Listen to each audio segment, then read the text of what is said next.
Mahalaliel. Mahalaliel. Nous vous saluons dans le nom précieux de notre Seigneur et Sauveur Jésus-Christ. Et nous profitons aussi de l'espace pour saluer les amis internautes qui nous suivent devant leur petit écran. Nous vous invitons à ouvrir vos Bibles avec nous dans le livre d'Exode. Exode, chapitre 32. Je vais lire pour vous à partir du verset 25 jusqu'au verset 29. Et vous allez reprendre pour nous la lecture de ce passage. Moïse vit que le peuple était livré au désordre et qu'Aaron l'avait laissé dans ce désordre, exposé à l'opprobre parmi ses ennemis. Moïse se plaça à la porte du camp et dit: à moi ceux qui sont pour l'Éternel. Et tous les enfants de Lévi s'assemblèrent auprès de lui.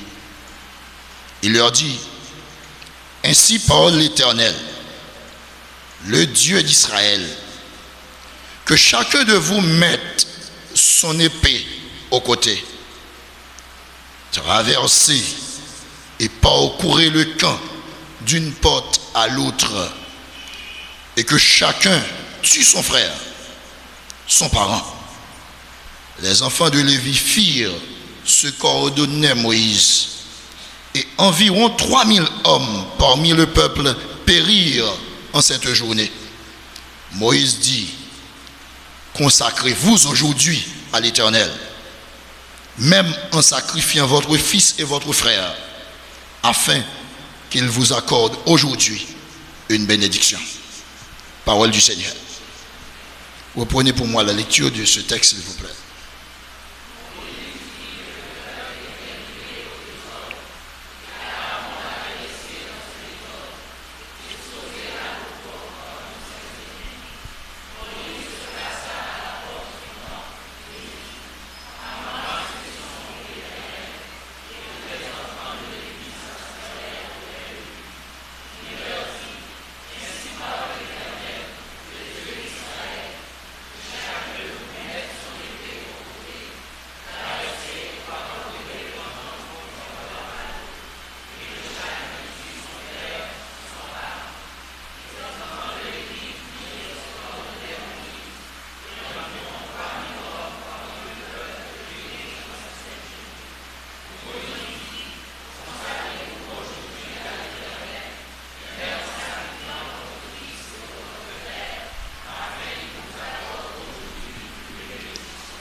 Le prix de l'impatience.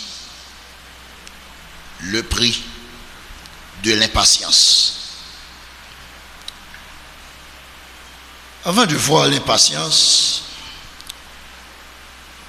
nous allons voir ce que c'est la patience. Si on veut reprendre la définition d'Aristote, nous pouvons dire être patient, c'est la capacité à accepter ou tolérer l'attente, la difficulté ou le mécontentement sans s'énerver ou être contrarié. Je reprends. Être patient, c'est la capacité à accepter ou tolérer l'attente, la difficulté ou le mécontentement sans s'énerver ou être contrarié. Et Aristote dit que c'est une qualité qui rend notre quotidien plus agréable, moins stressant. Mais bien aimé, le vieux adage, il n'a pas d'air là-dedans, le vieux adage français dit: tout vient à point qui sait attendre. Tout vient à point qui sait attendre. Mais il y a un proverbe chinois qui dit aussi: Un moment de patience peut préserver de grands malheurs. Un moment d'impatience détruire toute une vie. Un moment de patience peut préserver de grands malheurs. Un moment d'impatience détruire toute une vie. Selon Robert Méthodique, l'impatience est un manque de patience. C'est la définition la plus facile. L'impatience, c'est un manque de patience. Et il poursuit en disant que c'est l'incapacité de se contraindre pour supporter ou attendre quelque chose. L'impatience est considérée comme un trait de caractère. Un trait de caractère. Par définition étymologique, l'impatience vient du latin impatiens, qui signifie qui ne peut supporter ou endurer. L'intolérance, on ne supporte pas. Et l'impatience, généralement, mes frères et sœurs, c'est le résultat de la peur. C'est le résultat de l'inquiétude. Quand on s'inquiète, on ne voit pas ce qui va se passer. En sorte que vivre en ressentant de l'impatience nous conduira en personnes anxieuses, stressées et angoissées, ayant toujours tendance à voir le côté négatif des situations. Mais bien aimé, après la sortie d'Égypte, Dieu a proposé l'alliance à Moïse et à son peuple. Et le peuple, à l'unanimité, a accepté l'alliance de Dieu. Après l'extraordinaire manifestation de Dieu, dans les éclairs, le tonnerre, le feu, le peuple s'est engagé à nouveau et dit: tout ce que le Seigneur a dit, nous le mettrons en pratique et nous y obéirons. Pour citer Exode 24, verset 7, et j'aimerais reprendre avec vous cette lecture de Exode 24 à partir du verset 1er jusqu'au verset 7. Exode 24, versets 1 à 7. Dieu dit à Moïse: monte vers l'Éternel, toi et Aaron, Nadab et Abihu, et 70 des anciens d'Israël, et vous vous prosternerez de loin. Moïse s'approcha seul de l'Éternel, et les autres ne s'approchèrent pas, et le peuple ne montera point avec lui. Moïse vint rapporter au peuple toutes les paroles de l'Éternel et toutes les lois. Le peuple entier répondit d'une même voix: nous ferons tout ce que l'Éternel a dit. Moïse écrivit toutes ces paroles de l'Éternel. Puis il se leva de bon matin, il bâtit un autel au pied de la montagne et dressa 12 pierres pour les 12 tribus d'Israël. Il envoya des jeunes hommes, enfants d'Israël, pour offrir à l'Éternel des holocaustes et immoler des taureaux en sacrifice d'action de grâce. Moïse prit la moitié du sang qu'il mit dans des bassins et il répandit l'autre moitié sur l'autel. Il prit le livre de l'Alliance et le lut en présence du peuple. Ils dirent: nous ferons tout ce que l'Éternel a dit et nous obéirons. Et après ces paroles, mes bien-aimés, la parole de Dieu nous dit que Moïse remonte alors sur la montagne pour recevoir les tables de la loi. Il remonta pour recevoir les tables de la loi, les consignes de culte pour célébrer l'alliance. Il allait se faire au complet. Pendant que Moïse remportait un triomphe spirituel, mes bien-aimés, le peuple de Dieu tomba très bas spirituellement. Mais Moïse n'a pas laissé le peuple seul. Il a laissé un leader à la tête de ce peuple, en la personne de son frère Aaron. En ce moment-là, Aaron devrait tenir le peuple dans la prière. Il devrait conseiller le peuple à chercher Dieu.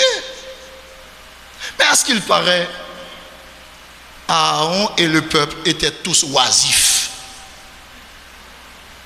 Non, mais c'est vrai, ils ne faisaient rien. Et vous savez combien l'oisiveté est dangereuse? Oui, il est dangereux d'être oisif. Il faut toujours avoir quelque chose en tête. Il faut bouger. Donc, le temps pour Moïse de recevoir de Dieu la loi, le peuple est emporté par l'impatience. L'impatience. Il est emporté par l'impatience.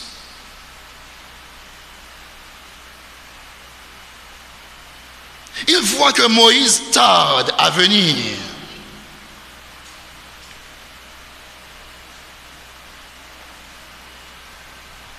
Mais bien aimé, à de nombreuses occasions, Dieu avait révélé sa puissance et sa compassion. Mais il paraît que le peuple d'Israël, c'est un peuple qui oublie vite. Même les parcours que Dieu a fait avec ce peuple, le peuple a oublié ce parcours. Le peuple oublie Dieu. Pendant que Moïse reçoit les ordres de Dieu, le peuple envahi par la peur, l'inquiétude, se révolte contre Dieu. Il voit que Moïse tarde à venir. Son absence se fait ressentir. Et le peuple commence déjà à se détacher de Dieu. Très souvent, nous sommes ainsi. Quand on est à l'église, on est en train d'entendre le message. On prend conscience. On dit, non, bon, je vais laisser tomber telle ou telle chose. Je vais laisser tomber telle ou telle manière de vivre. Ou du moins, quand Dieu vient de faire un miracle au milieu de nous, on dit, ce Dieu-là, on ne va pas du tout se détacher de ce Dieu. Ce Dieu est bon. Mais ce Dieu fait des choses extraordinaires. Mais peu de temps après, on oublie tout. On oublie tout.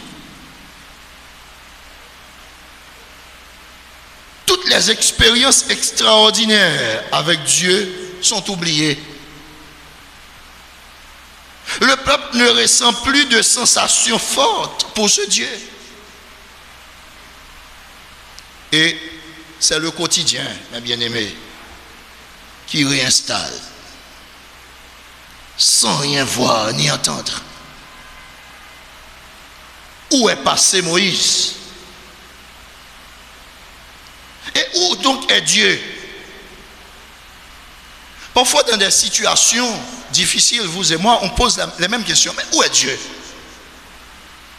Et lorsqu'on commence par poser ces questions, on a tendance à chercher la solution de par soi-même. Parce que Dieu tarde. Dieu prend trop de temps. Mais bien aimé, lorsque vous remarquez que vous frayez cette voie, il faut dire halte là. Parce que Dieu ne veut pas qu'on décide à sa place. Il est dangereux, mes bien-aimés, de décider à la place de Dieu. Il est dangereux de se faire du souci pour ce qui se passe. Il est dangereux de se laisser emporter par l'inquiétude, mes bien-aimés. Ce n'est pas nous qui devons décider. La décision n'est pas de nous.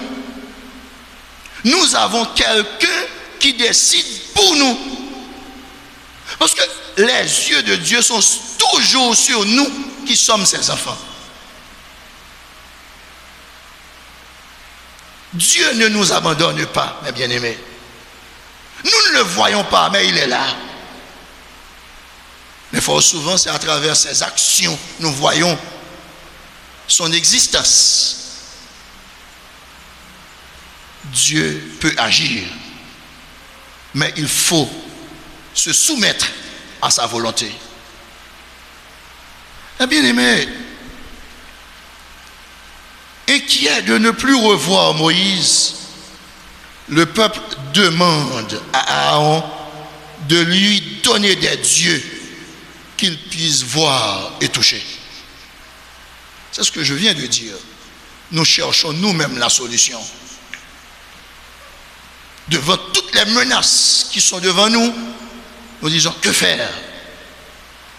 Au lieu de dire Seigneur, nos yeux sont fixés sur toi, nous nous mettons à contacter des amis. Qu'est-ce que tu peux faire pour moi? Qu'est-ce que tu peux? C'est Dieu qui t'a demandé de contacter un tel. Il paraît que l'ami est plus proche de vous que Dieu. Mes frères et sœurs, nous sommes trop humains. Il faut laisser de la place pour que l'esprit fasse son travail en nous. Nous sommes trop attachés à la chair. Nous sommes trop attachés à ce que nous voyons. Et très souvent, nous nous faisons des dieux. Des dieux que nous pouvons manipuler. Et c'est ce que le peuple a demandé à Aaron. Ce que nous allons lire dans Exode 34, versets 1 à 6. L'Éternel dit à Moïse,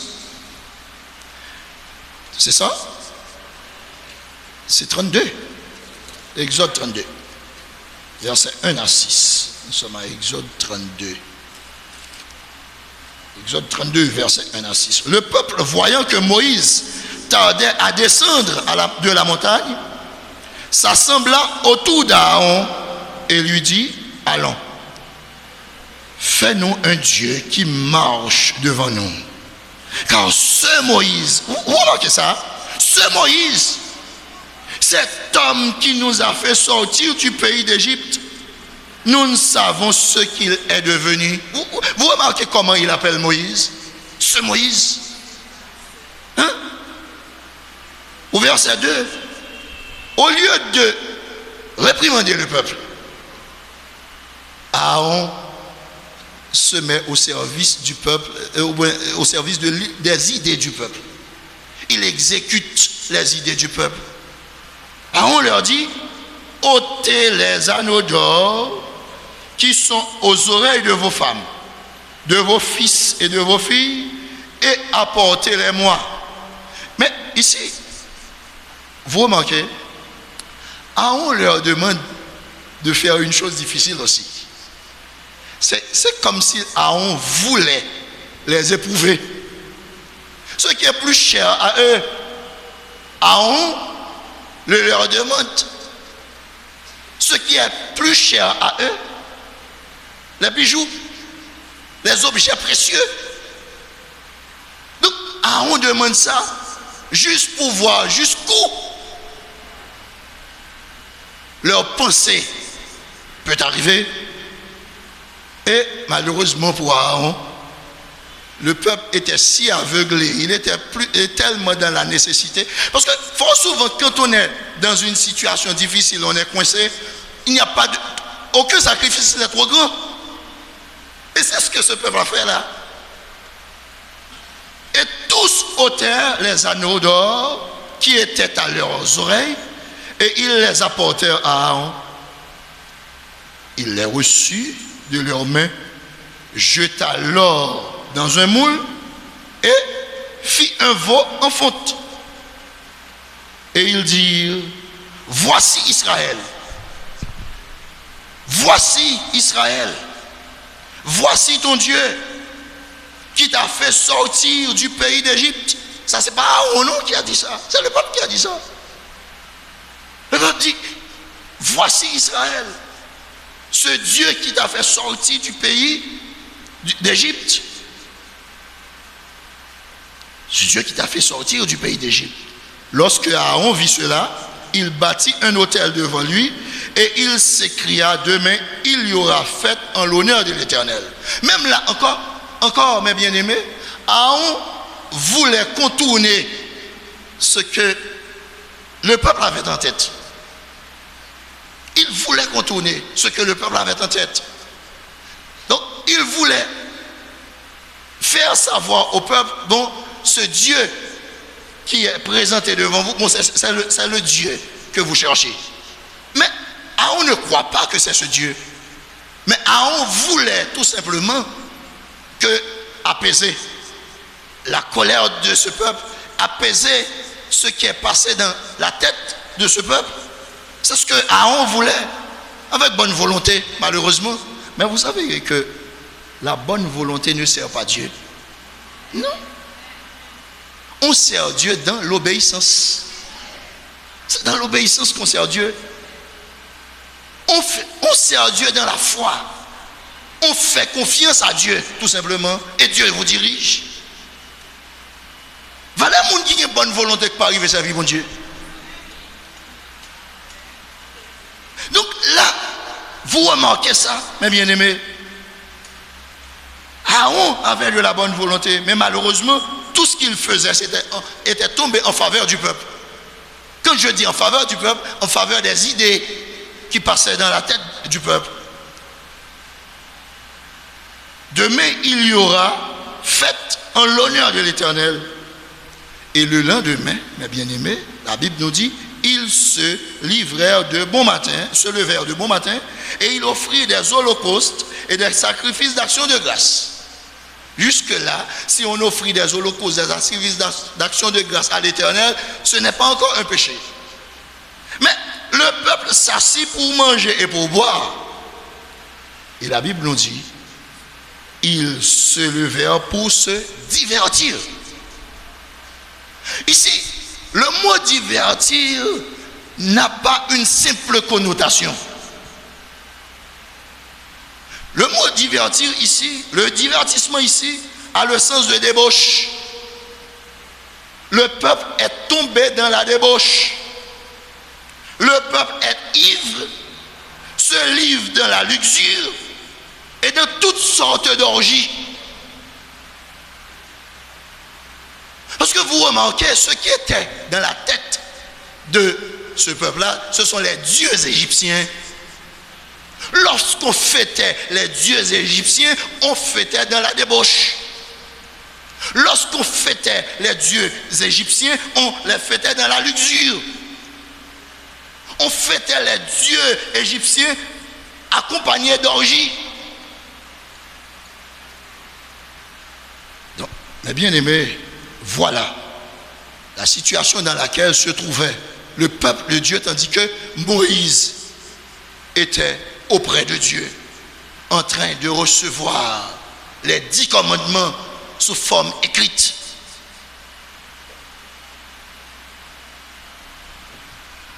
Bien aimé, l'épisode du veau d'or représente la première rupture d'alliance entre Dieu et le peuple hébreu. Première rupture d'alliance.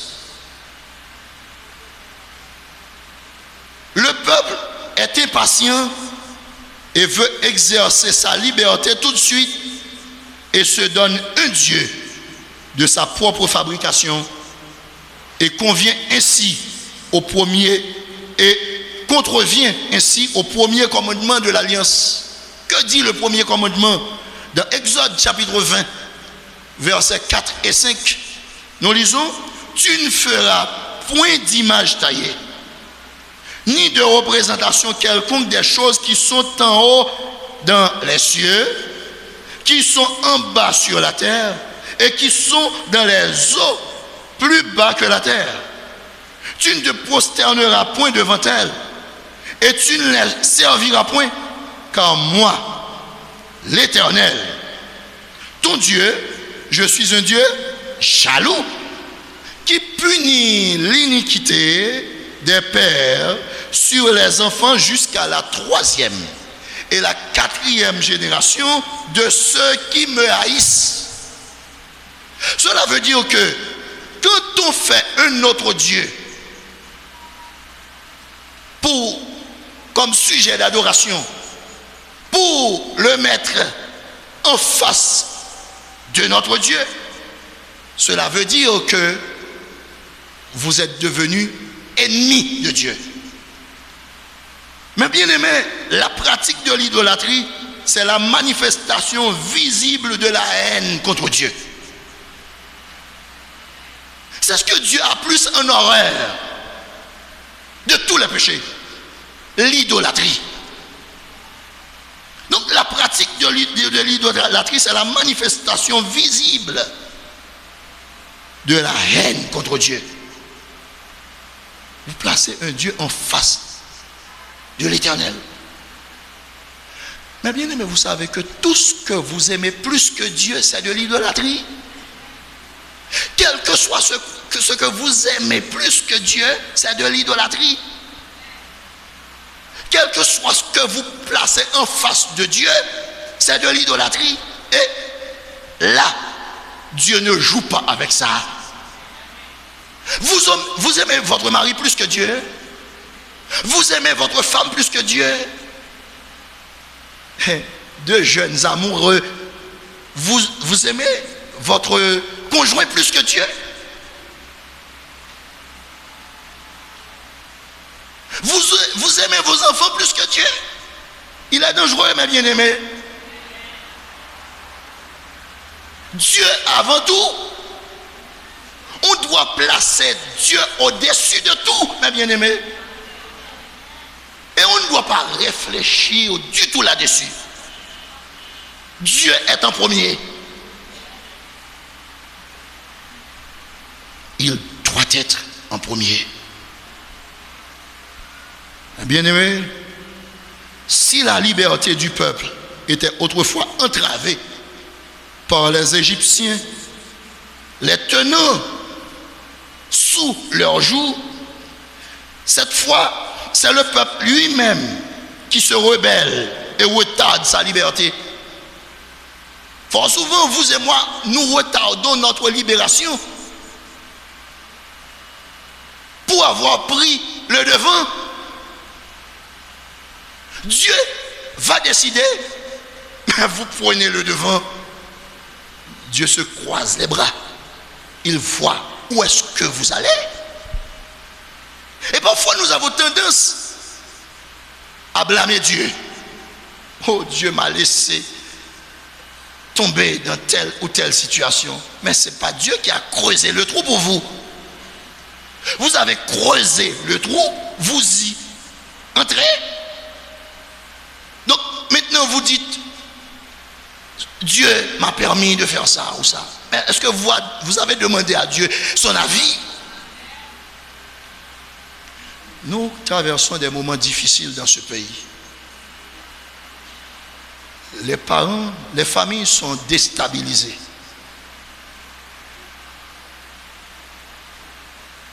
Beaucoup de parents ne savent que faire avec leurs enfants. Mais vous savez, même au niveau de l'église, on voit des parents qui vendent tout ce qu'ils possèdent pour envoyer un enfant soit à Chili, soit au Brésil, puisqu'ils ne peuvent pas l'envoyer aux États-Unis, au Canada.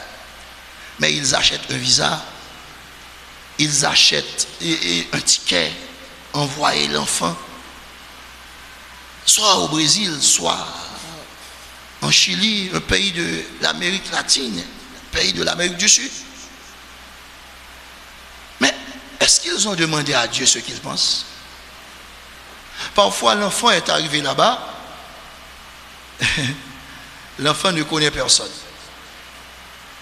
Parfois, l'enfant qui était un enfant qui était utile à l'église, arrivé là-bas, l'enfant est plongé dans la prostitution.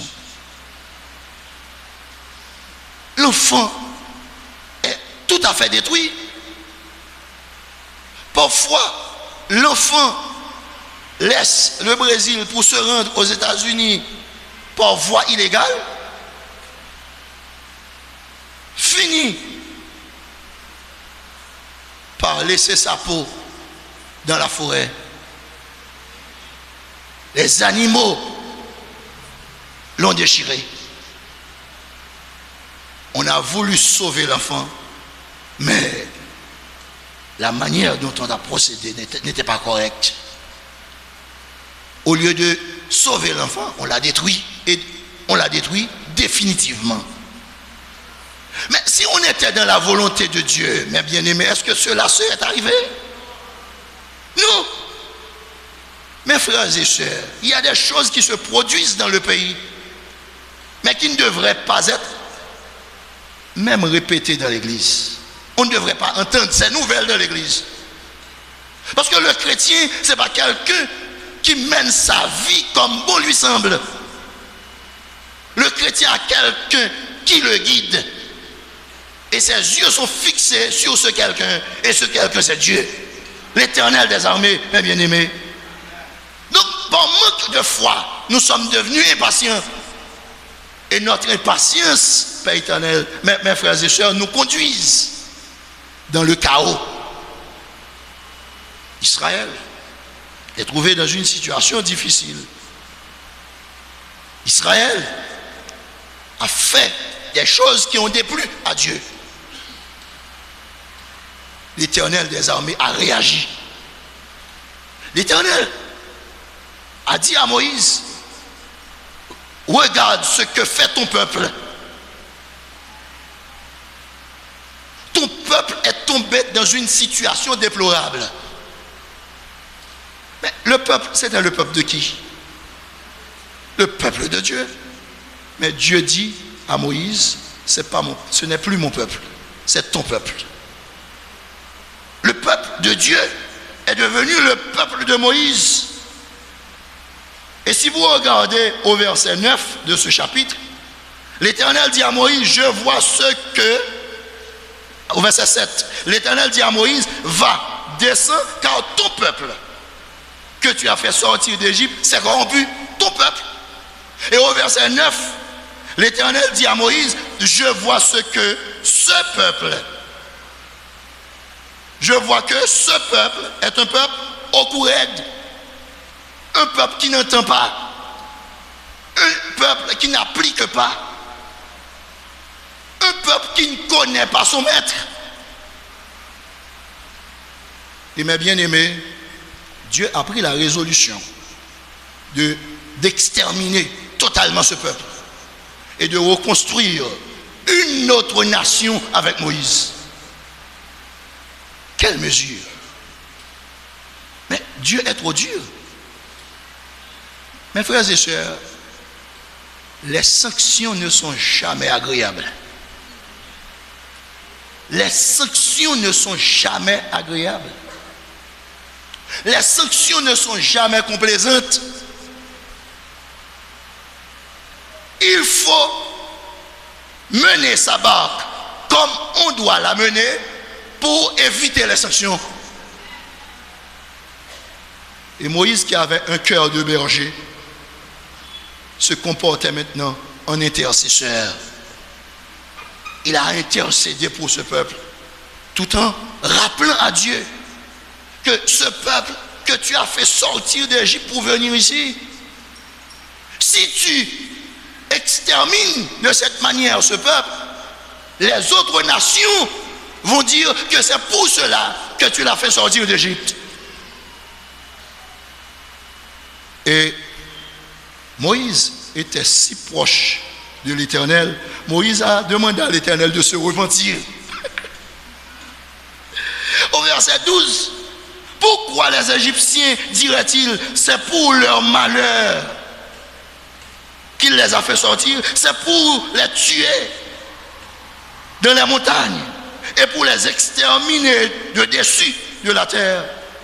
Reviens de l'ardeur ta colère et repens-toi du mal que tu veux faire à ton peuple.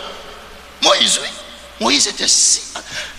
Je remarque que lorsqu'on est si attaché à Dieu, il y a des choses qu'on peut dire à Dieu. Dieu n'est pas un bourreau, non, mes bien-aimés. Dieu est un ami. Lorsqu'on fait de lui un ami, on peut faire n'importe quel échange avec lui. Mais comment Moïse arrive-t-il à le faire? Ou repens-toi du mal que tu veux faire à ton peuple. Waouh! Et au verset 14, après avoir tout dit, Moïse a convaincu l'Éternel. Ouais. Il a contraint l'Éternel. L'Éternel se repentit du mal qu'il avait déclaré vouloir faire à son peuple. Verset 14. Donc, vous remarquez ça? Il est bon de servir l'Éternel. Il est bon de chercher l'amitié de l'Éternel. Il faut connaître ce Dieu que vous servez, mes bien-aimés. Ce n'est pas n'importe quel Dieu. C'est un Dieu d'amour. C'est un Dieu qui ne sanctionne pas à toujours. C'est un Dieu qui n'a pas de rancœur. Et quand il pardonne, il sait recommencer. Car il pardonne pour de bon. Mais vous savez, Moïse ne savait pas du tout ce qui se passait. Il ne comprenait pas ce que Dieu disait quand il disait que le peuple était tombé dans la débauche. Mais quand il a vu de ses propres yeux, Moïse dit, ah, c'était si grave. Moïse a pris la décision, mes bien-aimés, de faire le jugement, de trancher. C'est pour vous dire que la colère de l'homme n'est pas la colère de Dieu. Mes frères et sœurs, il faut 1000 fois tomber sous la colère de Dieu que la colère des hommes. C'est vrai, oui. La colère de Dieu est vraiment désastreuse. Mais Dieu renvoie très souvent à demain ce qu'il devrait faire aujourd'hui. L'on a fait avec bon Dieu, mes bien-aimés, ou qu'il y ait plus d'opportunités pour capable retourner dans nous-mêmes. Parce que bon Dieu, bon, opportunité ça. Mais l'homme babaoul. Et sous la sanction de Moïse, mes bien-aimés, 3000 personnes sont mortes en ce jour. 3000 personnes. Vous pouvez lire le reste du texte. Et mes bien-aimés, après avoir fait le nettoyage, Moïse s'est rendu auprès de Dieu maintenant pour implorer le pardon de Dieu. Mes bien-aimés, il faut savoir attendre. Demandons à Dieu de la patience. Demandons à Dieu cet esprit de patience pour que lorsque les choses se passent devant vous, vous ne réagissez pas sur le champ. Il faut savoir communiquer avec Dieu et attendre la main de Dieu. Mes frères et sœurs, Dieu n'arrive jamais en retard. Dieu n'arrive jamais en retard. Il faut seulement faire confiance à Dieu. Devant les afflictions, demandez seulement à Dieu de la force de résister. Et parfois, demandez à Dieu de comprendre ce qui se passe. Aide-moi, Seigneur, à comprendre ce qui se passe. Donne-moi de la force, Seigneur, à passer cette impasse. Sauve-moi, délivre-moi. Je compte sur toi, oh Dieu. Mes yeux sont fixés sur toi, oh Dieu. Agis en ma faveur. C'est votre prière. Il est bon d'attendre en silence le secours de l'Éternel. Mes frères et sœurs, prions Dieu pour lui demander de la patience. Car l'impatience a des prix désastreux. L'impatience, mes bien-aimés, ça fait souffrir. Et ça peut faire souffrir toute une vie. Restons toujours en contact avec Dieu. Et laissons Dieu le droit de décider sur notre vie, sur notre avenir. Car, mes frères et sœurs, avec Dieu, nous ferons toujours des exploits.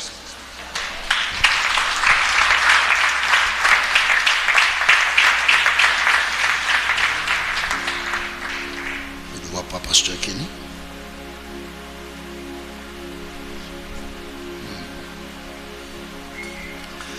Quand je suis faible et quand s'inquiète mon âme,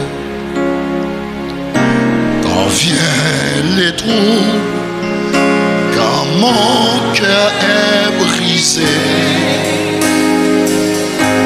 mais en silence,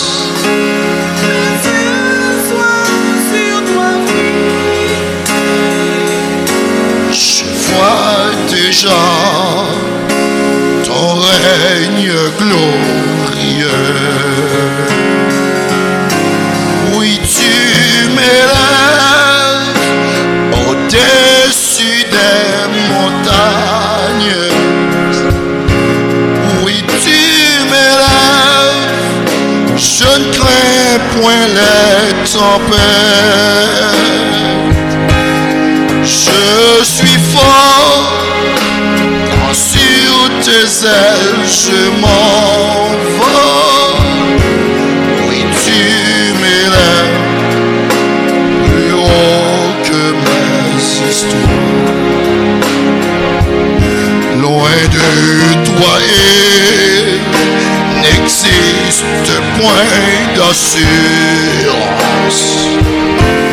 Et tu inspires incertitude et doute. Mais à tes pieds, dans mon cœur c'est l'allégresse. Je vois déjà ton règne glorieux. Oui, tu m'élèves au-dessus des montagnes.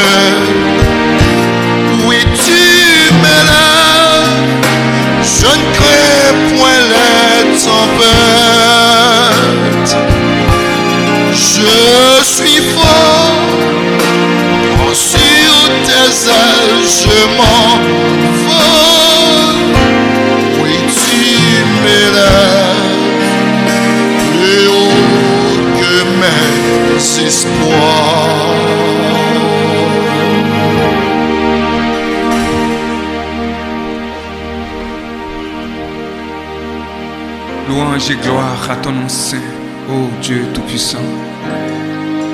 Nous te remercions, Seigneur Dieu, pour ta parole ce matin. Tu nous as inculqué cette sagesse que nous devons avoir, patience. Merci, Seigneur Dieu. Merci pour cette nourriture que tu nous as donnée. Dans le nom de ton Fils, Jésus-Christ, qui nous a donné accès au trône de la grâce, nous te demandons, Seigneur Dieu, permets que cette nourriture que nous venons manger reste, cher Seigneur Dieu, dans nos cœurs et nous porte à avoir, notre Dieu, une relation serrée avec toi. Afin de savoir, quand tu nous parles, quand nous avons une alliance avec toi, Seigneur Dieu, nous devons avoir confiance dans ta parole. Nous devons marcher dans cette alliance. Nous devons vivre pour toi. Nous devons savoir que nous sommes un peuple que tu as choisi. Nous devons avoir un comportement digne d'être appelé enfant de Dieu, servante, serviteur de l'Éternel. Les paroles qui sortent de nos bouches doivent être des paroles qui bénissent nos frères, nos sœurs, des paroles saines, Seigneur. Merci. Nous te remercions, cher Seigneur Dieu. Merci, Père Saint. Dans le nom de Jésus-Christ, nous nous remettons entre tes mains. Nous te remettons ton Église. Nous te remettons ton peuple, Seigneur Dieu. Nous te glorifions et nous t'exaltons. Dans le précieux nom de notre Sauveur et Seigneur Jésus-Christ, à qui seul soit la gloire, l'honneur, la puissance au siècle des siècles. Proclamons ensemble notre bénédiction. Que le Dieu de paix nous sanctifie lui-même tout entier et que tout notre être, l'esprit, l'âme et le corps soient conservés irrépréhensibles lors de l'avènement de notre Seigneur et Sauveur Jésus-Christ, à qui soit le règne, la puissance, la majesté, la souveraineté, la domination et la gloire au siècle des siècles. Amen. Bon dimanche, que Dieu vous bénisse.